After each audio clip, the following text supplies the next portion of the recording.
Ay, mga kusong cake. Mag-ano tayo? Midnight na.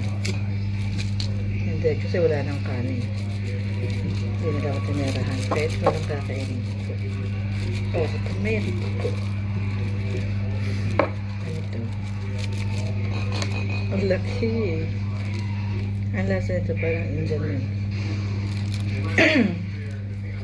Pero hindi ko sure kung saan galing. Kung India ba o ano. Egypt. Walang kanin pero meron pa naman na dyan ang sopas. Kinakinain. Tapos na. Ito naman.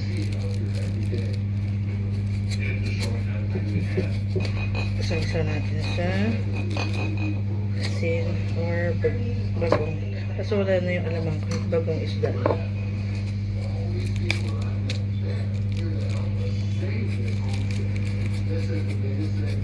Purol naman ng kutsilyo.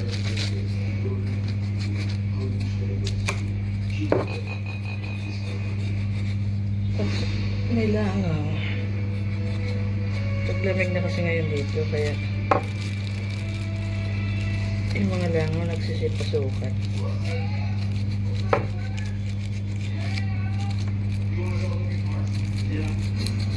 Ang bigat na. Parang kalahating kilo.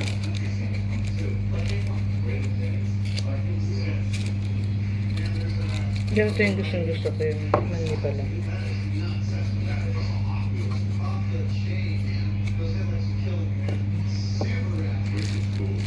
Amoy ano siya? Amoy Indian mango.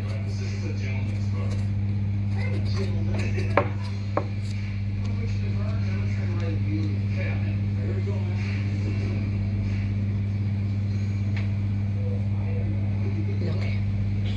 Chop natin. Thank you, Lord.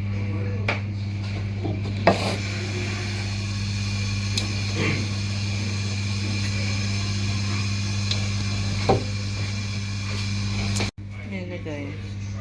Na-chop na natin tambuhalang mangga. Bale, lagyan lang natin yan ng asin. Yummers, crunchy. At hindi na crunchy. Kaya na kasi mas marami na siyang hirap. Parang sarap. Sarap ng Indian mango. Thank you, Lord.